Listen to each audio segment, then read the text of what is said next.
Hi and welcome to this week's Three Legs Four Wheels F1 podcast. It's Paul here with Sean. Chris. And an empty seat. No Lee. No Lee tonight. He is in mourning for the great Alonso Triple Crown. Or he's tired. Oh, please, Toyota, if you're listening, give Montoya a seat in Le Mans. That would be quite hilarious, yeah. Although I get the feeling he would turncoat and root for Juan Pablo if he was on for the Triple Crown. Yeah, it wouldn't surprise me. Are there any other drivers that are on for it? I think those are the only two that are on two. Hulkenberg's on one. Hulkenberg could win Monaco next year and then he would be on two. This is true. He's got to get a drive first, but... Got to get a podium. Podium includes top step. Well, That's yes. a podium. Yeah, we will get to the Indy 500 Firefest later. But there's been big news involving Williams. They have. Well, I saw news saying they have been saved. They've not really been saved. They've just been. I think it would have been all right anyway for a while, but they've been bought out. Yes, Doralton Capital, a US investment company, has added Williams Racing to the portfolio of things like Hennigan Engineering, Island Abbey Foods, and Midwest Cooling Tower Services. Oh yes, those well-known brands. Yeah. So basically, Williams have become American-owned. Yeah. Now, what is this going to do for the team? I mean, this is going to go one way or the other, isn't it? This is either going to be the investor they have spent the last, 5 years looking for, or they're going to completely lose all their identity, and when the investor gets bored, they will be no more. And in the meantime, probably have the name changed to Freedom Eagle Racing or something now the US owned. No, they have actually said, haven't they? The name's not going to change. Personnel for the moment aren't going to change. For the moment is the crucial phrase there, Yeah. isn't it? Yeah. But when you've got the person who has just sold the company still running the company, the new owners are going to be wondering why they had to get to a point where they had to sell the company, from a purely business and financial point of view. But for me, I think it's good for Williams. Good investment. My only concern is that even an investment company that specialises in taking companies that perhaps just need a little direction change and a bit more financial injection in the right areas, like MEI Rigging and Crafting, for example. I've still got that portfolio open. Yeah. I get the feeling that perhaps even they have underestimated how much money you need to spend on a Formula One team to move up the grid. That's going to be the thing, because as we know, making a Formula One car is hard. Yes. It is. Yeah. I mean, they said so themselves. And Paddy Lowe said it himself. I mean, he was the team at that point. Well, nobody else in the team was talking to him at that point. Yeah. Good point. May have to go back and rewatch season 2 of Drive to Survive. Oh, it's so awkward. Hello, Claire. And she just totally blanks him. and then talks to the other guys and walks off, and Paddy Lowe just stood there in the garage by himself. Yeah. We may have to resurrect the watch parties just to Drive to Survive. Yeah, just a couple of episodes of Drive to Survive at a time. That and the one where somebody fuck punches a door. Fuck slams. Fuck slam. Fuck Sorry, slams. fuck slam. I knew it was fuck something that shouldn't be immediately following. He does not fuck slam my door. Apparently, Gunter, he totally did. But yeah, these new investors, they're going to have the work cut out with Williams, because they've been in a tailspin for a few years, losing money. They've sold off the advanced engineering part of the company before Christmas, and Williams Grand Prix Engineering and Racing Team was all that was left owned by, well, the Williams family. And now, from the looks of things, that is gone. How long before the investors parachute their own team principal in, or at least chief executive, to oversee what is being done? I think a representative will be there probably for the rest of this year. Probably somebody quite high up in, I'd imagine, like some sort of like administrator role. You would expect someone on the board, wouldn't you? Yeah, by administrator I mean the companies who people who take companies into administration. I think that that doesn't mean that I think Williams are going to be taken into administration, by the way. I just want to point that out. But this is what I'm saying, something like a chief exec or a chief operating officer. Just like a representative will probably be there for the rest of the season in a non-executive role, just sort of overseeing what goes on. And then I think going into 2021 will be there. Blood will be spilt. Yeah, I think so. I would welcome Claire Williams not running that team anymore, but I also find it quite sad that there will be no Williams involvement in the Williams team, if you know what I mean. Yeah. Should have given Jonathan the job originally. Maybe, but he has other things to do. So I can imagine Doralton Capital probably bringing in somebody who has at least a little bit of background knowledge in motorsport, like the McLaren owners did with Zach Brown. We could see somebody like, I don't know, Bobby Rahal or Paul Stewart. Yeah, I had a horrible feeling for a second there you were going to say Bob Fernley. No, I mean, he's available. No, he's got his student rocket, but no, he hasn't. Rocket kept him. Oh. They got custody. Yes. Who knew? Yeah, who knows? Maybe Doralton Capital are gonna they'll have a business strategy, but it is just that, it's a business strategy for Williams, so that they can make money. Let's be honest, that's what they're there for. Yeah, that's the only reason that they've gone into this, is to make money, which unfortunately just doesn't seem to happen with F1 anymore, for especially the Garage Easter teams. Correct. And this is the last of the independents gone down the investment route. It is, yeah. I mean, there now isn't a British-owned team on the grid. No, there isn't. McLaren are Bahraini-owned, primarily. Racing Point, majority Canadian-owned. Yeah. As Williams, as we say now, American-owned. Mercedes, obviously German. Alfa Romeo, Italian, Swiss. Yeah, whichever way you want to look at it. So, yeah, they're all based in, they're nearly all based in the UK, but yeah, they're all based in the UK except for the three, aren't they? Which is Sauber, Alfa, and AlphaTauri and Ferrari. AlphaTauri have got a wind tunnel facility, haven't they? They've got something on an industrial estate somewhere. Oh, have they? In the UK? Yeah, like a sort of, it's a technical facility rather than the factory. But got you. Yeah, within about sort of 15 miles of Milton Keynes, just like everything else is. It's near where all the other ones are.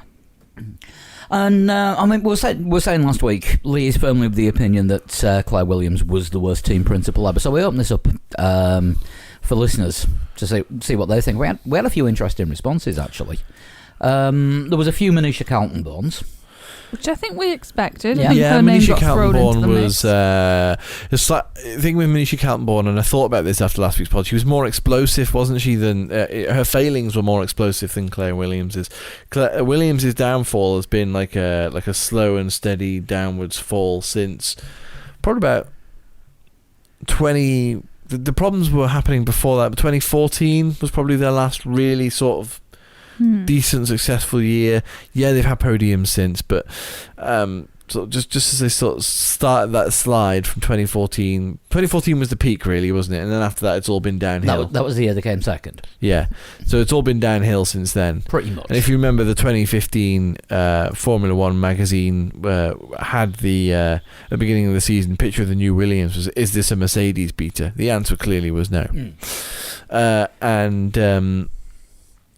Yeah, Williams just have gone backwards and backwards and backwards until like last year when they were like 2 seconds a lap off the pace. Yes, it's better this year. I agree with what Nico Rosberg said, and to reiterate my point from last week's podcast, in that they threw all of their eggs in the Paddy Lowe basket, and it didn't work for them. In fact, it was a huge failure, which has hurt them and will continue to hurt them for a little while. At least till 2022, when 2021 whereas happens. Manisha Kaltenborn was she signed, as we said, 4 drivers for 2 seats, and the disastrous sponsorship deals that she was signing, which didn't mean that anything was going on the car. It was like, What are you doing? Why have you signed a sponsorship deal with a company that doesn't want their name on the car? That's ridiculous. It turned out they just wanted to put a driver in the car. Yeah, and only being paid from results, but there was no guarantees that driver would actually even see the car. No, yeah, exactly. So, but we had a few other answers as well. Politely Scream, he said, "I'd say Binotto's tenure has been worse than Boullier or Claire Williams." Yeah, it's not been great, to be fair. Yeah, Ferrari's lost competitiveness at every performance metric, and Vettel and Leclerc have now got no working relationship, and the persistent issues with his strategy have been terrible and haven't been fixed. If Binotto wasn't a Ferrari career guy, people would be saying he doesn't understand how F1 race day works. that's a really good shout, actually. That's a very good point. Mattia Binotto has had a terrible tenure as he joined the team after Arriva Bene's Vettel was challenging for the title before when he joined the team, and Binotto. now Vettel is lucky to finish 11th. Well, Vettel has apparently become so weak they've got rid of him under Binotto. Yeah, and signed Carlos Sainz. Very, very strange. But yeah, Binotto's a really good shout. His tenure has been short and he has time to turn it around, but I don't know if he does. It depends depends what Gazzetta dello Sport think of him, because they are usually the ones who decide whether anyone at Ferrari stays or goes. And John Elkann as well. I say he's the new president. He's not really the new president of the new Marchione. Group. Yeah, the new Marchione. I mean, Sergio Marchione liked to micromanage things, but I mean, he kind of put Ferrari in a position where they could have won a world championship. Remember the year Sergio Marchione died? It's just like, well, if this championship does go to Vettel, then it's Marchione's championship. Yeah. We don't see a lot of Elkann, do we? He doesn't turn up to Formula One as far as I know. Yeah, whereas Marchione was there every day. Semi-regular, But every time Marchione turned up at a race, Ferrari had a mare. Yeah. Mainly because everyone was terrified because they were being micromanaged. The other one we've got staying on the Ferrari track was Jean Todt. No, Jean Todt won world championships. Mainly for the fear that he put into Rubens Barrichello. Yeah, he did, but he wasn't Squeaky chair. Yeah, I nearly fell backwards out of it as well. I'm sure Barrichello had a squeaky chair at some point. Yeah, squeaky bum. He wasn't unsuccessful though. Jean Todt was okay. You can say terrible things about the what he did, the way he treated people, but his team got results at the end of the day, and brought home many world championships. Hence why he's now the head of the FIA. Well, the fact that he ended up as head of the FIA because he was the compromised, slightly not as evil candidate as Max Mosley. The slightly less Nazi-ish. Yeah, not as evil as Max Mosley is. It shouldn't be a stronger campaign slogan as it was. It's up there with hottest guy in Maine off Catfish. Yes. Best kebab is also another one along those lines. Yeah. Best kebab, probably still not as good as the worst pizza. Yeah. Usually sold in the same place. Best kebab. So, is this going to be the shot in the arm that Williams need? I just bloody hope so. We've had too many Williams false dawns lately. Yeah, and this is it's literally his do or die, isn't it? Williams have got to do this. They've got to get it right. Otherwise, it's goodbye Williams and hello, anything. Freedom Eagle Racing. Yeah, it could be. Doralton Capital, if they get bored, as you say, could sell it on to anyone for a pittance. And as you say, it could become bloody Williams Story F1. Oh God. Is he still trying to buy Newcastle at the minute? I thought it was Sunderland. Oh, it might be Sunderland. I've lost track. Yeah, I think it was Sunderland. No, I think you're right. I think it was Sunderland. Yeah, and I think it was Saudi Arabia that was trying to buy Newcastle, but they're not anymore or something. But yeah, I mean, William Story turning up now in British Superbikes with OMG Rich Energy Racing. Just leave. Yeah, I mean, I have seen Rich Energy on sale in a local shop, as I mentioned on the Patreon. There's the Patreon plug for tonight. Patreon.com/3LikeSportWheels. Donate from upwards from $1 a month. And it's the old logos as well, so it's going to be grossly out of date. Do you reckon that has enough natural essence to go out of date. Well, chemicals have got a half-life. Yeah, but if it's like plutonium or something, that's going to have a long shelf life.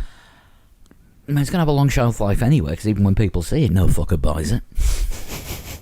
This is true. Shall we move on? Yeah. Latest Danny Ricciardo rumour. Back to Red Bull? He's already signed for McLaren. He has, but someone asked Helmut Marko about this, and as we know, Helmut Marko tends to spout whatever the hell he's thinking, and he said something along the lines of, there is always a way. Which is a large checkbook. I mean, yeah, there is always a way, there is always a price on a contract, but... Okay, yeah. so let's spark the rumour then, not spark the rumour, but let's look a little bit further into it. If Red Bull are trying to get Danny Ricciardo back in the car, then would Albon go to McLaren as part of the deal? I don't think McLaren would take that, would they? Not I sure. don't know, because I mean, Lando and Albon are good mates. I would assume they would look more towards maybe going for another bite at Perez. Yeah, if Perez is leaving Racing Point, as we think he may well do, or Vettel. If Vettel's not going to Racing Point, there's a Vettel available. It could be. I can't see him being like TikTok lol buds with Lando, but No, but Nico Hülkenberg. oh, I could see him very cringily trying to keep up with Lando on social media and being super awkward. That might be quite fun. That would actually be fun to watch. Proved he can still do it though. You know, so you know, rumors are that he'll be back in a seat for next year. But with which team remains to be seen, of course. Well, he said this week that he doesn't want to be a test or reserve driver, Which I think is fair. I think McLaren, if Dietrich Mateschitz and Helmut Marko knock on McLaren's door and say, you know that lovely contract that you've got signed with Daniel for 2021 and 2022, can you just give that to us? Here's a lot of money. I think McLaren. Here's what you would have paid him. Yeah, I think McLaren would have to turn around and be like, give us 3 times what you would have paid him and some compensation, and maybe we'll think about it. Because I honestly think the Ricciardo Norris lineup It's a strong pairing. is strong for McLaren. Norris has shown his hand quite well at McLaren this year. Yeah. Sainz obviously, I don't know if he's got his eyes elsewhere with the move to Ferrari next year, or he's, you know... Yeah, possibly his lawyer's trying to get out of the contract. There you go, Maybe. they could just keep signs. Maybe, yeah. Haha, fuck you, Ferrari. and then we see Hulk partnering Leclerc. Oh, yes. Hulking back. Then Vettel's got no choice but to go to Alfa Romeo. Yeah. Gutted.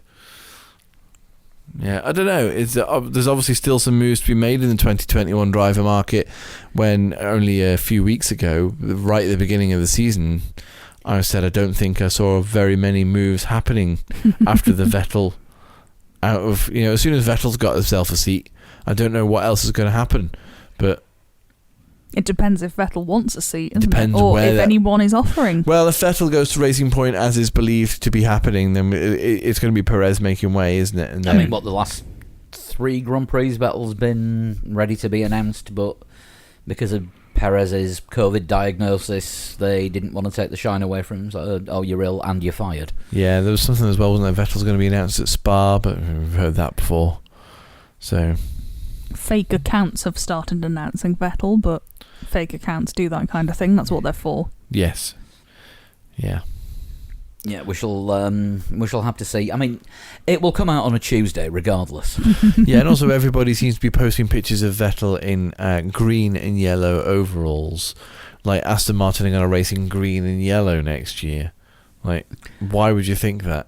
British I racing. mean, they green? might race in green, They but might race in green, but yellow. green and yellow. It looks a bit sort of caterer-y, the one I because, saw. yeah, because it's easier to Photoshop his head onto Heikki Kovalainen, who is Because Heikki is faster. Faster because he's than faster Vettel. than him. Yeah. Yeah, we'll jump that up the order.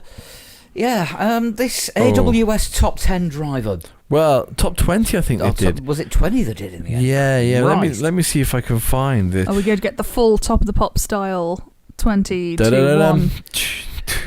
Da-da-da-dum. That's the race, isn't it? By Yellow. It's not. Oh, I thought it was the Addams Family. Do you know what? I don't dislike it as a potential countdown tune. Actually, I think that could work. I'll probably use it at some point. I've got the top 10 here. I don't want the top 10. I want the top 20. But the thing is that we don't have a music license on this, so I can't put it in as background music. Otherwise, we will get sued for all we have. All like 5 Oreos and a £2 coin. Yeah. I'll check the back of the sofa. There might be a little bit of change down there. Don't forget we're recording on sofas, not chairs tonight. This is true. My keys are in the sofa somewhere, I believe. But You've lost your keys? yes. Some of them. I'm looking for the top 20. I can only find the top 10. We'll just do the top 10 because we know who number 20 is. Because you said that before. Yes, we know who the top. Oh, good God! What is this? You can see how well prepared we are tonight. I mean, all right, admittedly, about an hour and a half, 2 hours ago, we weren't entirely 100% sure where we were recording tonight. Wherever the internet is. Yes, basically. The That's it's pretty much apparently it. not here while the you're internet trying may to... or may not be here. So do we want to go from first to 10th or 10th to first? I think first to 10th because of the hilarity the further down you get. Yes. There's also a time delta on the official post as well. Oh, wow. So it's like they've had a qualifying session with all of these drivers, and this is And we've got the genuinely how gaps. they've lined up. Where have they had this hypothetical qualifying session? Global ranking 1983 to 2019. Is that a Herman Tilke track? I know that circuit well. Turn 74, it's hell. Yeah. No idea. Cool. Green hell. Number 1, perhaps unsurprisingly to some, Ayrton Senna. Yeah. He was fast. Fine. He was fast. He was a very fast driver. So we don't know how AWS worked out these fastest driver rankings. We don't know what method of... With an abacus and some drugs. Maybe. Maybe they rotated a 10% remaining tyre and counted the flat spots. Maybe. Yeah, perhaps. Maybe that's what they did. They took Maybe they just some used one of those tyre Wheel marbles. of Fortunes. They took some tyre marbles Wheels of and they Fortune. brewed them in a cup of tea, and they read the marbles like tea leaves. Maybe. That could be it. Mac, if you're listening to this, and I know who you work for. Oh well. So, exactly. Ayrton Senna, Brazil, 0. That was his time delta, obviously, because he was the fastest. Michael Schumacher was second. His nationality is German, just in case you didn't know. Good. And he was 0.114, so just over a tenth slower than Ayrton Senna. That feels like a bigger gap than I would have anticipated. This must be a long track. Lewis Hamilton was third, and he was 0.275. Wow. So nearly 3/10 slower than his hero, and over a tenth down on Michael Schumacher. Max Verstappen was next. You know, out of all of the drivers in Formula One history, Yeah. you know, 3 of them have raced in this century. Max Verstappen, only 0.005 behind Lewis Hamilton, 0.280. It's tight. Fernando Alonso was next on the list in 5th, completing the top 5. I'm sure his biggest fanboy would disagree if he was with us tonight. Should be higher. 0.309. Now, does that include all of his McLaren times as well? I don't know. All his competitive. As I said, I car don't know times? how they work this out. It's just his fastest Nobody driver. knows. Nico Rosberg in number 6. This is something of a beige bullet. surprise. Was he particularly known as pacey? 0.374 his gap was to Nico. The thing is, it was from that beige. Senna to You Rosberg. couldn't actually tell where he was. Yeah, I thought he was more just there when other people weren't, rather than outright pacey in his own right. But Unlike Austria 2016, when he was there when Lewis was as well in the same corner. yeah, yeah. Nico Rosberg in 6th pips Charles Leclerc by 0.002 of a second. So we're still only Interesting. 0.378 even back in 7th. Sorry, 376. So the battle of the Monegasque drivers. Yeah. Yeah, exactly. Most of them are Rosberg. Monegasque Depending. at some point, aren't they? Well, But they're then- all Belgian at the minute, aren't they? They're all half Belgian. But then there's a further 0.02 of a second back from Charles Leclerc to Heikki Kovalainen. This is a surprise entry. Now, did they, when they were calculating the times, include making paper boats to sail down a flooded pit lane? He was shit hot at that, to be fair. And firefighting. Yes, and firefighting. Heikki Kovalainen, winner of one Grand Prix, of course. Mm-hmm. Is where they've taken these times from the 2009 Hungarian Grand Prix? Quite possibly. 2008, I think it was. Was it? Yes. Oh, yeah. excuse me. Yes. Yes, of course, he replaced Alonso. Yes. And then the because you said 2000 and confusing me there. In ninth place, the ninth fastest driver of Formula One history since 1983, Jarno Trulli. But if you think about it, nobody could get past him. This is the thing. This is a man so slow, he had the concept of the Trulli train named in his honour for his ability to dawdle and back the pack up. Which meant he was going faster than all the ones behind him. And in 10th place, slower than Jarno Trulli, slower than Heikki Kovalainen, Jerome D'Ambrosio. Sebastian Vettel. That well-known laggard. I mean, there is a theory, isn't there, that Vettel is only fast when he's at the front. Maybe he got stuck in the Trulli train. He's only fast when he's faster than everybody else. Yes, aren't we all? I mean, and I know you couldn't find the rest, but 20th place was 20th place was Alain Prost. I mean, let's be honest, we don't really put a great amount of faith in the AWS stats at the best of times, do we? So No, because I don't believe the stats that they put up on the screen are always truthful. or in any way a valuable stat anyone would want anyway. I mean, the battle forecast. Oh, I've got the rest of the 20. Ooh. Okay. Oh, right. Okay. Is there a 42% we need chance the second of Bottas? instalment without having to do a jump cut. We do. Fucking hell. 11th place, Rubens Barrichello. All right, yeah. Okay, slower than Schumacher. Hang on. Rubens Barrichello, and we've not had Jenson Button yet. No. Interesting. The 12th fastest Formula One driver since 1983, Nico Hülkenberg. Fuck. With what, his one pole position? But he has pipped 13th placed Valtteri Bottas by 1,000th of a second. And Valtteri Bottas is an identical time. But got there first, clearly. Got there first, clearly qualified first. Carlos Sainz, This is so random. who is 2,000th faster than his teammate Lando Norris in 15th. Wow. What? Lando Norris, the 15th fastest driver of the last 37 years. Correct, yeah. It's Wow. very random, isn't it? 37 years. Bear in mind, this is 1983 to 2019, This so it is doesn't like count half of Lando's twice performances his this year. lifetime. The Correct. Lando Norris. Correct, So yeah. But it counts all Lando's performances when he was on fire. Yes. Yeah. Daniel Ricciardo is 16th. On what planet is Nico Hülkenberg several places higher than Daniel Ricciardo? This planet Formula in 1. Planet in Le Mans AWS. wins.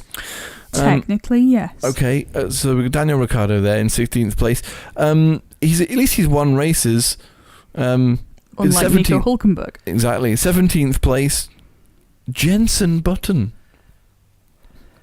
Feel low. Like, I know he was never the qualifying superstar, but Jenson was 1,000th behind Daniel Ricciardo, but 1,000th ahead of the man in 18th place, Robert Kubica.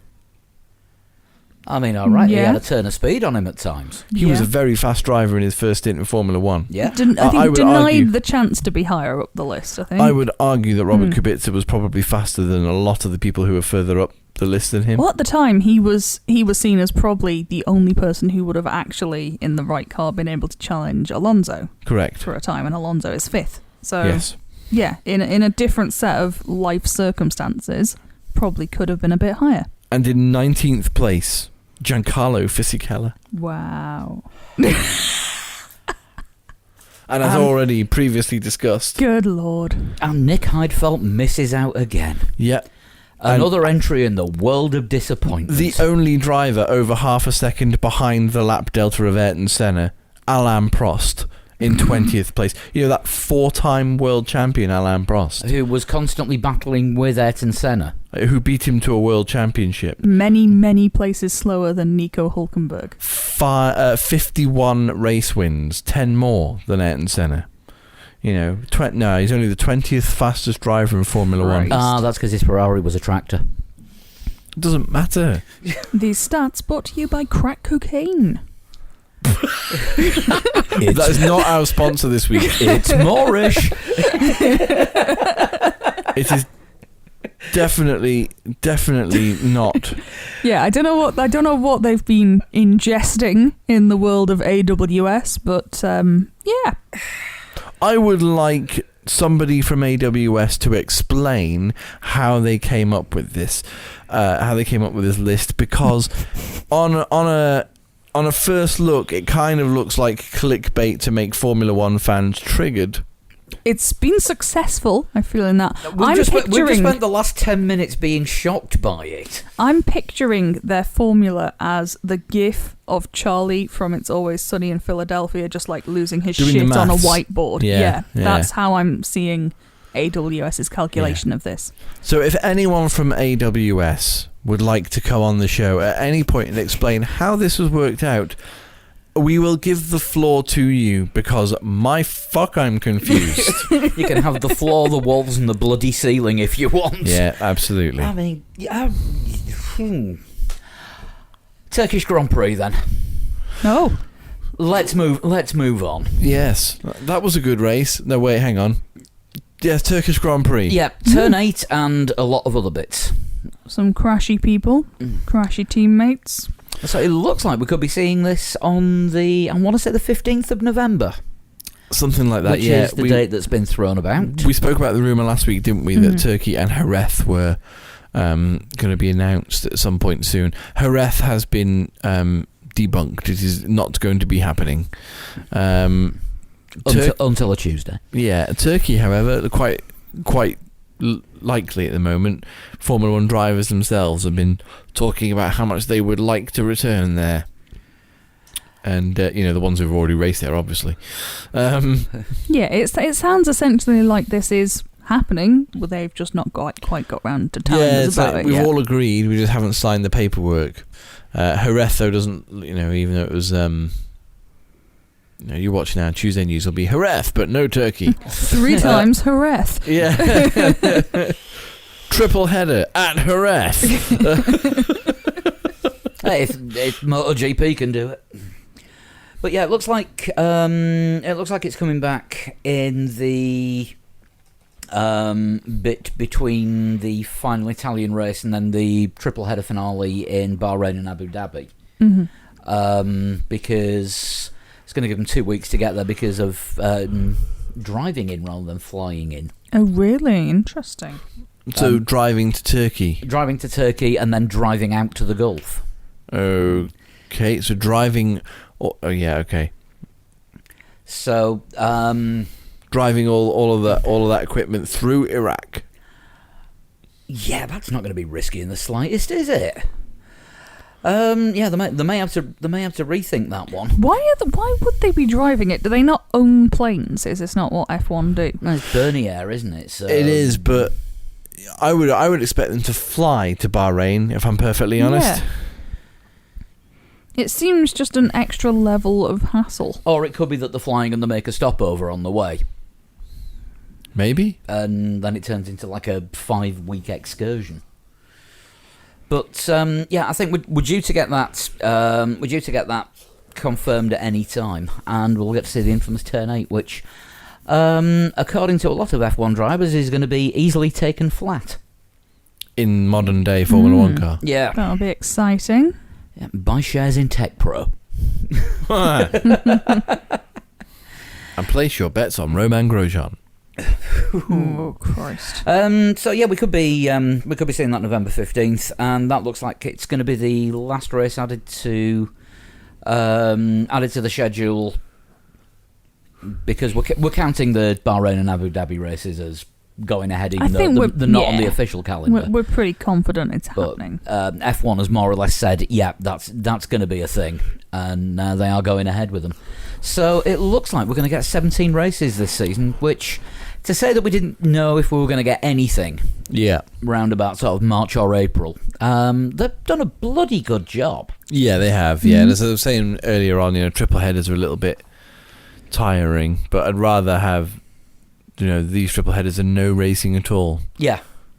So, Yeah, I mean, it's what, 8 races for a championship and 15 races so that they don't have to pay back some of the TV contract money. got you. And So at least 17, probably 18 races. If you double up Bahrain and yeah, it's going to be 2 in Bahrain, one on the sprint circuit and one on the standard one, or the sprint oval, or the square oval, or the squarial, or They've got something. about 5, haven't they? They've got about 5 configurations, and they've got the endurance one, the Grand Prix one, there's a sprint one. I think there's something else. There is an oval configuration. It is wild. Yeah, well, basically there will The be make it up as you go along yeah. I mean, configuration. they're kind of like a quintuple header, and we're racing there until end of January, and then straight to Barcelona for testing in the same cars that you've been racing all season. yeah, bolt on some new bits. Away you go, lads. Yeah, new drivers mainly, Yeah, but we've already done the silly season. yeah. Right, talking of turkeys, Fernando Alonso's performance at the Indy 500. Oh, come on, it was too good. Yeah, it Yeah. was. That's why you put the arrow. I did put the arrow from Turkey back to Alonso. Alonso was not good. Officially, he had a clutch problem, which ruined his chances. I mean, he did well enough to get a participation trophy. It is the first time he's finished the race in his 3 attempts. Yeah, but every time Alonso qualifies for the Indy, Takuma Sato wins. Mm. Yes, yeah, good point.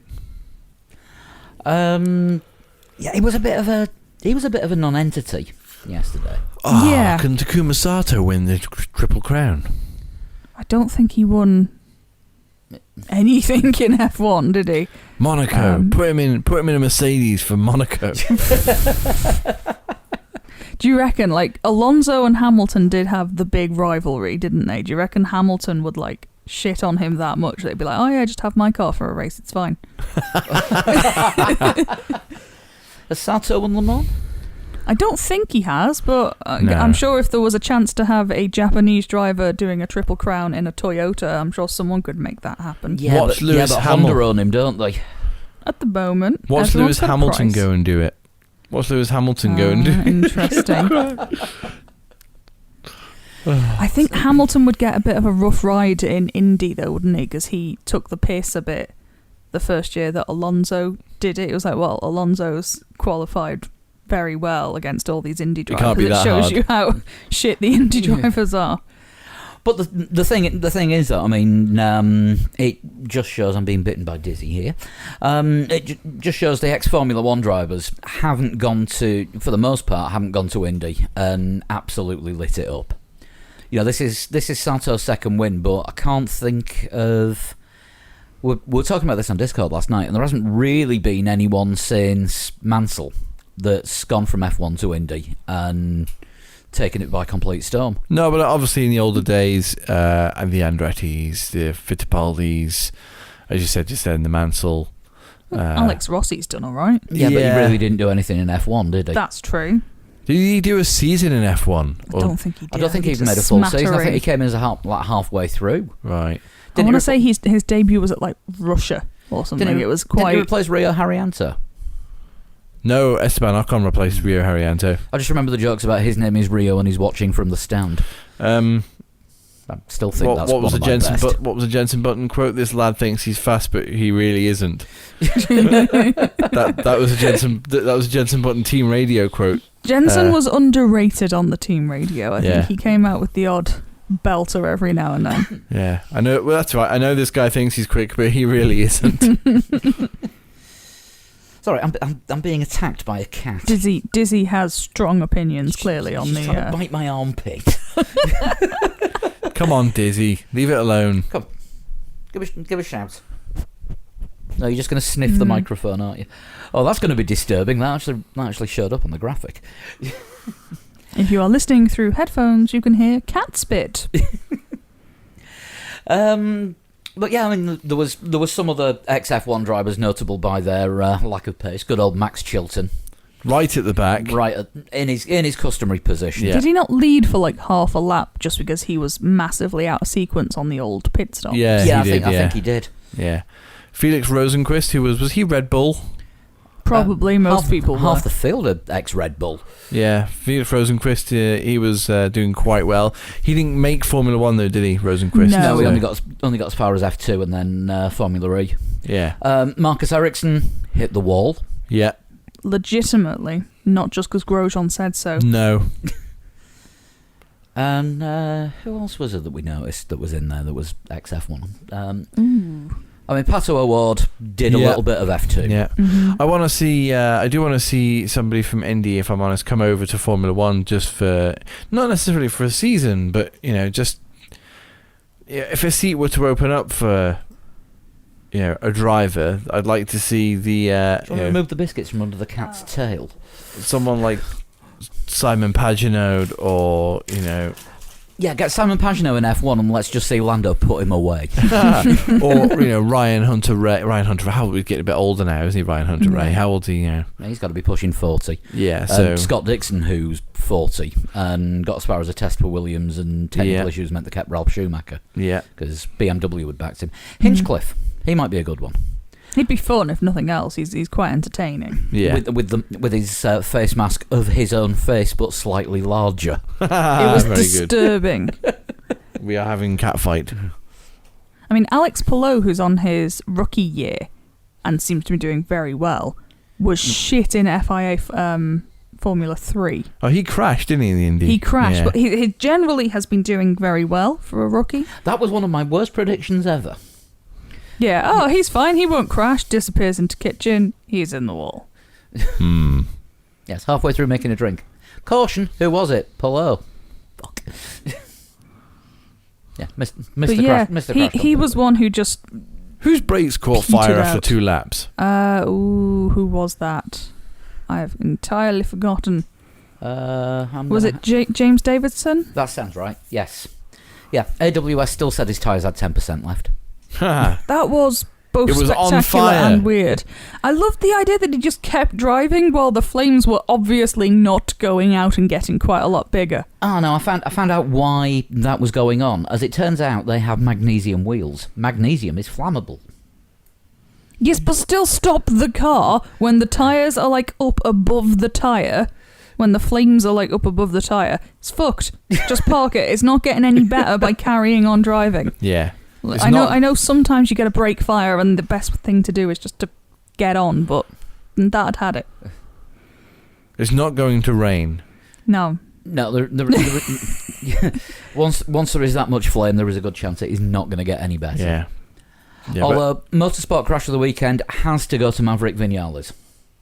I mean, non-crash for him personally because he bailed. His bike crashed, he just jumped off at 200 kilometres an hour before turn 1 in Austria. Styria. oh yeah, yeah. It was good. Saved himself, I think, quite a heavy collision there. Definitely, especially when you saw the fire after his bike hit the airbag. So with a lack of F1, that's what we've been watching this weekend. Pretty much. Oh, we Yes. watched some rallycross as well. That was fun. World Rallycross. World Where was Rallycross. it? It was in Sweden, Okay. and the semi-finals were dry. And then immediately before the final, it pissed it down, and it was basically just a load Mud of bath. mud slush and shit. It was good. Yeah, World Rallycross is okay. It's just the events take for the amount of like on track action that you get versus the the time you actually have to invest in it. It's not really worth Yeah, it. each heat lasts 5 minutes, but then there's about 3/4 of an hour of repair going on between each heat. Yeah, yeah, And I still think that's why we'll see Kimi in future. yeah. Possibly he might go World Rallycross. It's the kind of thing he'd do because it involves driving fast and doing daft things in a car, and it's populated by Finns, so he knows that he won't have to give interviews. You know, media accreditation for that is, do you like talking to people? No. Good, you can be in the media box. Yeah, Yeah. Now, World Rallycross is alright. You get some very talented drivers, and I quite like the idea of having to use they got like a Joker section, haven't they? Where Yeah. it's like you have to take the long way round, like once per heat? Yeah. Once per race. You've got to do the longer lap, and it seems very, very tactical and strategic as to when they do it. Yeah. Or they don't brake in time for the corner, and then they have to take it because it's also the They've the escape accidentally road. gone into it. Yeah. It's like most of them take the Joker laps sideways. But we do have F1 this weekend. We do. Yay, it's race week. And it's one of my favourite circuits, if not my favourite circuit, and I'm always disappointed when the race isn't amazing. Can we have rain? Please, can we have some rain this time? Just just mix it up a bit. Rain, dry, snow, doesn't really matter. They have had snow at the Spa before now. Not at this time of year, I don't think. Yeah, I don't recall seeing a snowed off Belgian Grand Prix, but last year's WEC race at Spa got pulled 2 hours early for snow, and that was around about May time, wasn't it? It was. Currently 80% chance of rain on Sunday. Oh, brilliant! We are a few days off. Forecasts are never entirely on the money this far off, but It's all right. We're meant to get 3 foot of rain tonight. No, well, it's going to be wet for us tonight, and then into tomorrow morning, and then right the way through the day, and the winds are just going to get worse and worse. Yeah, I'm not riding my bike to work tomorrow. But Belgian Grand Prix. Last year, of course, was the start of probably the biggest controversy we've had in F1 in a long time. The Ferrari controversy. The Ferrari engine. Yeah. It's a power circuit. Ferrari are going to be in trouble this year. Yes, Yeah. I've seen the measured horsepower from the British Grand Prix for the 4 engines. 1,022 horsepower was Mercedes. I want to say that Honda have now the second most powerful engine. 994 horsepower or something was measured for their acceleration. I'm just guessing now, but I think Renault was 985 and Ferrari was like 984 or something. So the Ferrari car has more issues than just the power unit, but the power unit is now roughly 40 horsepower deficit to the Mercedes. So we're going to be seeing a Ferrari in 11th at some point, which is now the traditional position for them this season. I think 11th might be a bit ambitious. I don't know how good the ERS systems are on the Ferrari power unit. The qualifying might not be terrible, and the rain might actually help them as well. Sort of a bit of a leveler. Obviously, you can't use all of that horsepower if it's raining, so that sort of what equals things out a bit. So, if Charles Leclerc and Sebastian Vettel are both really good in the wet, and we know that Vettel can be good in the wet, that might play into their hands a bit. I have it in my head Leclerc is not great in the wet. Okay. It's also the first No, time. hang on. Lee joke coming up. Why is cockpits usually full of tears? Yeah. But yeah, I think don't forget as well, it's the first anniversary, or will be the first anniversary of Antoine Hubert's accident. Yes. So yeah, expect to see many tributes paid to Antoine Hubert. I do believe that's actually today. Is it? Yeah. Let me just look that up. It's a strange day right. for everyone, that, but Yeah. it's No, sorry, it was the 31st. It's Monday. yeah. So the when you watch the Drive, we talked about Drive to Survive just before. I mean, you're watching Drive to Survive, and they're at the Belgian Grand Prix. It's tough. Yeah, that was a hard watch. Lewis Hamilton, I know people give him a lot of shit for his lifestyle, etc., but he's mid-interview when he sees the accident on the screen behind him, behind the interview, and he just stops the interview halfway and goes, "I'm sorry," and just walks off. He knows straight away that's really bad. Yeah. I I think Albon was another one who Albon was stopped his interview. mid-interview and Yeah. obviously Kimi knew Raikkonen, I want Hubert to say, was very another well. one. Kimi Raikkonen, I want to say, just walked straight past the interview pit because he turned up for an interview and just carried on walking.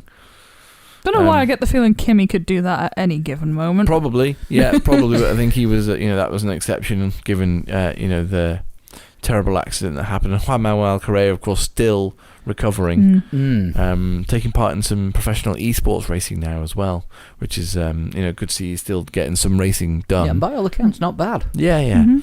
But so as I say, a lot of the younger drivers as well were friends with Antoine Hubert, Pierre Gasly, Charles Leclerc. They all came up through the regional formula together. Absolutely, yeah. I mean, I think there's going to be a lot of tributes to him this weekend. Yep, and rightly so. Yeah, don't know where that puts the necessarily the heads of the younger Formula One drivers.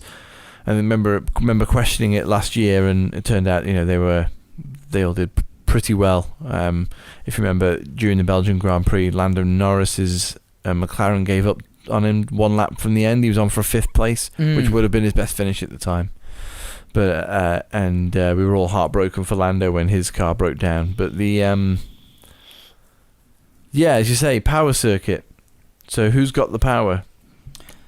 Well, obviously you can't look past Mercedes. Mm-hmm. Mercedes and Racing Point, really, isn't it? Let's be honest. Yeah, Racing Point have Lance Stroll, who we have question marks over, I think, right, for now, this particular track. I've been saying all season I am reserving full judgment on Lance Stroll until I see his performance in Belgium. He did say, what was the last one? Spain, that he thinks Spa will suit him and the car. Which seems like a bold statement. It's not point and squirt. Monza was point and squirt. He'll do very well at Monza. He might even win the bloody race in Monza. I mean, well, he's done well at Monza before. He's done well at Monza before when he was in a Williams. Yeah. So but we're not looking forward to Monza until next week.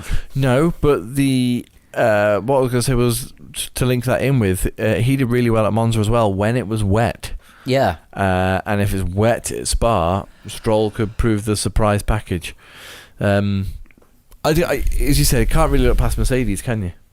No, it's very difficult, I think, to make a good case for anyone else, really, unless it is wet. Max Verstappen, cat amongst the pigeons, the only other driver to win a race this year that hasn't been driving a Mercedes. And good in the wet. Mm-hmm. Pretty good in the wet, yeah, as he's displayed many times in the past. In his over 100 races for, what is he, 22? God, I'm so old. I mean, if it does rain, what could we see a surprise in the points from Williams? Could we actually see George Russell scoring his first points in F1? Their last points came at a wet race. Germany last year. That is true. A wet novelty comedy race. Yeah, but still, they got the point. But yeah, Kubica managed to get the car into the points, and Russell was only one place behind. Yeah, Russell has been poking fun at himself for not scoring any points in Formula One yet. Is he the only driver in the sport still driving not to score a point? Latifi does not have a point. Oh, fair enough. Yeah. Is it Latifi? No, yeah, Latifi's not scored a point. I think there are a couple of others this season. I don't think Grosjean has any yet this season. But I think of the current field, it's only those two who have no career points. Yeah. It'd be great to see George Russell score a point at Spa, which is a circuit which obviously made Michael Schumacher, and it is one of those circuits, much like Silverstone, isn't it? Where if the good drivers come out on top, generally speaking. Yeah. Yeah. Yeah. This is why I'm using it as my reserve judgment on Lance Stroll circuit. Should we go for some predictions? Oh, yeah, we should. We will do people what aren't here first. Dan, unfortunately, hasn't had a chance to get his predictions into me. Too busy on his holiday / mission. He's on holiday, on a staycation in a part of the island that doesn't have any internet tonight. Nowhere has internet tonight. I think we're about the only house on the island that has internet. So as soon as Dan gets to see the message, he will be able to get the prediction up. So I will put that on the website when I get it. I've got a feeling it's going to be Hamilton, Bottas, Verstappen, but We will see. However, I've got Lee's prediction here, and that's Hamilton, Bottas, Verstappen. Anybody else want to go? I do have a guest predictor as well. Do you do the guest predictor first? I if will we're do doing the guest people who predictor, aren't even though here? I've got to wade through the essay that he sent. Thank you very much, Rubber. I will go next. I will go Hamilton, Yeah. Verstappen, Perez. Ooh. The big comeback for Checo. Yeah.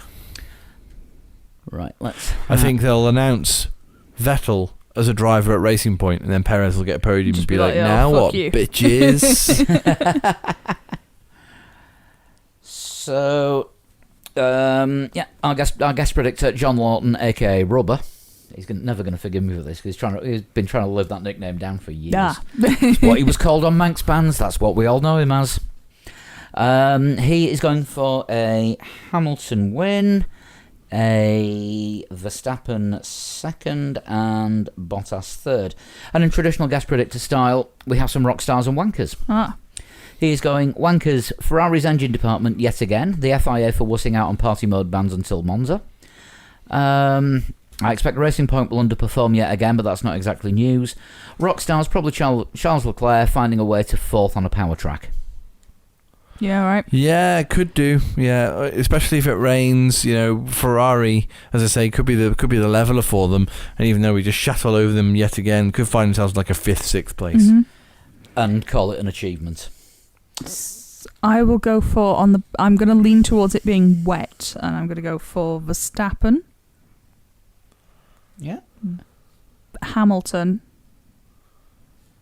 I'm also going to go for Perez. Ooh. Right, I think... Last time I predicted Perez on the podium, he did get COVID, though, so... Historically not a good pick for him. Well, apparently you can't get it twice. Does anyone know that for sure yet? Oh, God. I am going for a Hamilton win, and I think it's going to be a Mercedes 1-2, and I will take Bottas second. And do you know what? I'm gonna say, okay, Lance Stroll is a proper driver. Good Okay. lord. He Yeah. does like the wet. He does generally go well in the wet. The thing is, as well, Bottas tends to make mistakes when Yeah. it rains, doesn't he? I mean, I don't want to just point at Germany last year, but let's point at Germany last year. And also when he was at Williams and had a chance to have a really good race in Silverstone. When I can't picture... when we came up with the invention of the Smedleying. Yeah. Yeah, I can't picture him ever doing a particularly stunning job in the wet. No, Verstappen, yes. Hamilton, yes. Vettel, yes. Yeah, Bottas, no. Leclerc, no. Yeah, I can't really think of any super wet races where Leclerc has been like... I can remember a wet had a race chance. a couple of years ago. I can't remember where it was. Obviously, but Germany, no. no. It was when Leclerc and Ericsson were teammates, and Ericsson smashed the shit out of him in the wet. Wow, okay. Which, yeah. Yeah, that would be interesting to see how he performs in a faster car. Well, I say faster. Well, it was in the wall in Germany, wasn't it? Yeah, that is true. It's going to be an interesting one. If you want to put in your predictions, go to the website, threelegs4wheels.com, and go to the game section, look for the Prediction League, and the predictions for Belgium are up there. Want your top 3, pole position, fastest lap, and number of DNFs. And if you haven't doubled up yet, you can do that at one race between now and the end of the season. If you have already doubled up, you can't do it again. And you've got until 5 minutes before Q1 starts on Saturday. Yes. So let's get those predictions in and see how competitive the league gets. We're hoping we are close to getting a prize, a sweet prize for the winner. But we say no more until say it is. no more. More to be revealed when things are agreed. Right, is it shunting time? It must be. And Right. as the total shunt himself is not here... I thankfully have some reserve shunts, which people have been very kindly sending through to me on 3legs4wheels@gmail.com. Keep them coming for weeks when Lee's not about, because it saves me having to write them, because it's usually Jacques Villeneuve. There's only so many times it can be Jacques Villeneuve. Right, I can guarantee this is not going to be Jacques Villeneuve. Can you pronounce this person's name? This is from... No. No, I looked at the wrong one, because there was two people with the same name, and I decided to same first name, and I decided to do the one that I hadn't clicked on. Okay. This is from binge listener Tom Horrocks. Ah, Okay. So I can definitely pronounce his yes. name. Right. I was born. Good. Good start. Sorry, yay. Because Yay. I got told that I should have put a yay in on the Total Shunt for Yeah, your I birthday saw on that, Facebook. Yeah. So we've got the yay. I was born July 1976. Very specific. Well, but not like specific as a... Yeah. Yeah, not a date, but a month. Yeah. So this is someone who has quite recently turned 44. I began my racing career in 1992 in saloon cars. In saloon That is cars. moderately late for the starting of the racing career. Yet an odd way to go about it. Yeah, so in 1976 or in 1992 Yeah, so would have at been... 16, Yeah, fannying around in saloon cars. That's different. it is. So probably not a grand level at that point, I wouldn't have thought. Okay. I raced in Formula Renault in 1996, but finished outside the top 10. And I will need a guess. Formula Renault in 96. So if this is someone who got as far as F1, they were probably doing it around about turn of the millennium then, if they're in Formula Renault in 96. Frank Montagny. Why not? Okay, going for that as your first guess? Yes, I have no better suggestions. Okay. I moved into Formula 3 in 1999, but dropped out due to a lack of funding. Okay. Could be literally anyone. Yeah. So why? Most people drop out of Formula 3 either because lack of funding or lack of talent, so... Yeah. Which one's Dave Schumacher? I'm going to go with some kind of shenanigan there. My best result that year was at Brands Hatch, recording a second place behind Narain Carter-Cahan. Oh, hell. Oh my god. Good lord. So this is someone who's not quite as good as Narain Carter-Cahan. In Formula 3. Yeah. Okay. Okay, yeah. Okay, next clue, and I'll need a guess after this one. Mm-mm. The following season in Formula 3000, it's just the same, but they race underwater. I still like that one. Yeah, that's good.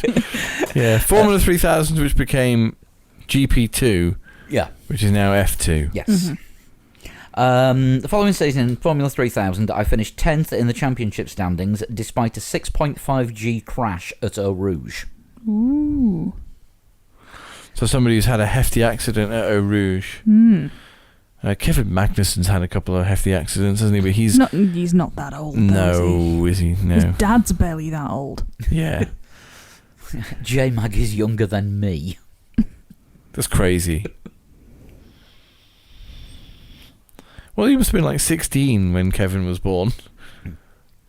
I think he was quite young. I think he might have been sort of 18, 19. Crazy. So we need a guess. We do. We are stalling because, let's be honest, we don't have any No. ideas. What made me think he was French? Was it because of Formula Renault? Possibly. Which I don't think is necessarily a French No, exclusive. it isn't. No. Yeah, I'm not full of the inspiration here. Jarno Trulli? No, not Jarno Trulli. Jarno Trulli was already Formula 1 by Yeah. 99. I think. Yeah, no, I think you are correct. Also, he didn't start in saloons, he did karting because he got beaten by Max Verstappen's mum. To be fair, she was quite handy. She I was think she world beat champion, quite a wasn't lot she? of them, yeah. Yeah, Max Verstappen's mum was world karting champion, I think. Yeah, I've got nothing. You passing on the guess and staying on Frank Montani? For now, yes. Yeah. Okay. I moved on to Formula Nippon now known as Super Formula, where I had no success. Are you Pato O'Ward? This is someone not good, isn't it? Let's be honest. Not quite as good as Narain Kartikeyan, and not good in Formula Nippon. No. Okay, despite my somewhat average early career, I somehow made it to F1 for the 2001 Italian Grand Prix. Was it money? Ooh. 2000. I made it to F1 for the 2001 Italian Grand Prix. Now, why would they be coming in at the Italian Grand Prix? Presumably someone was shit or injured. Or just otherwise incapable. Yeah, who would have come in 2001?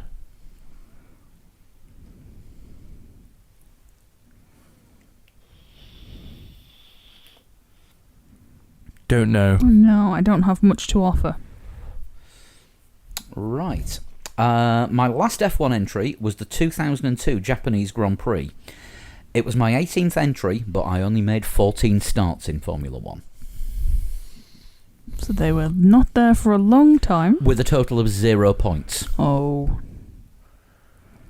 And obviously 4 DNQs. Wow. Yeah. I can't advance on Frank Montani, to be honest with you. I'm not massively up on his career. There is 10 clues and there's a spaffer as well. We're definitely going to need some more clue. So, the 10th clue, and I will need a guess after this one. My career was not over, though, as I then raced for Team Malaysia in A1GP, the series that was almost as successful as my career. Team Malaysia? Was there a Malaysian Formula 1 driver? I don't think so. But... Team Malaysia? What?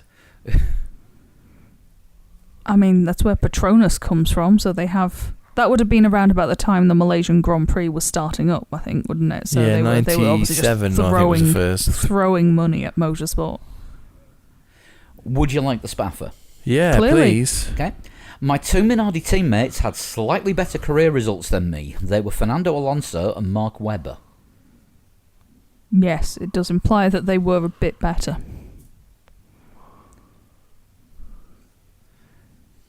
I do not know. I think we may have a stumping I here. hope Yeah, I've been stumped because I can't remember who Alonso's teammate was at Minardi. Are we giving up? I think so. Yeah. I am Alex Young. That is a vaguely familiar name. Yeah. I think the last Malaysian, possibly the only Malaysian This is driver Young, in F1. Young with two O's. With 2 O's. Yeah, this is a name I have seen written. Yeah, I vaguely remember Alex Young. Young. Yes, with 18 entries and a total of 14 starts. No points, 4 DNQs. He was a bit of a Rossit. Double O in his name, double O in his points. That was a good one, Tom. Double O Tricky. in my memory because Yes. It would appear that the team... A man who has made little position, little impression. What's the next line? exactly. If you want to send a normal Total Shunting for Lee to do, then you can send him a DM on Twitter or Instagram at Total Shunt. If you want to get hold of the rest of us on the show, we're on Facebook, Instagram and Twitter at 3 Legs 4 Wheels, and our individual Twitter handles are At Sean Cowper. At Flood21 and at Pablo100. Mentioned the Patreon show earlier if you want to get involved with that. It's donations to basically keep us ticking over, pay for all the costs, microphone cables, hosting, software, SD cards, you know the drill. Because when we do it in one room like we are now, that works out fine because we've got some gear to do it. Yes. Especially, on the rare occasion when the Isle of Man has no landline internet. Yes, like tonight, and we've reverted to going old school because I know we've been doing shows over Skype recently. It's turned out to be a lot more convenient, especially with the amount of roadworks between here and the other side of bloody town. It is challenging. Yeah, I said earlier I could almost see Lee's house from here, but to drive from here to there, not so easy. Yeah, we'll do the video of Poundland Valencia this week, otherwise known as Central Douglas Promenade. Correct. It's even got catch fencing and everything. It's Yeah, great. it has. Yeah. And you get spectators at some point. Yeah, that is true. Usually workmen going, why are people driving down here? Don't they value their cars? Yeah, exactly.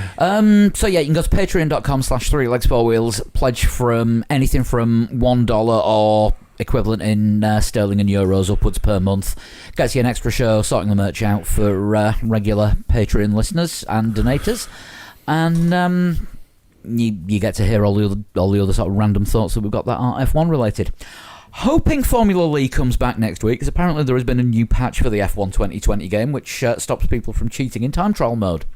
Well, I had to do a flashback on time trial mode. I was playing it over the weekend, and it instantly invalidates your lap. So it looks like they fixed it. Yeah. Ah, brilliant. Right, we will relaunch Formula Lee next week. We're not doing Australia again. No.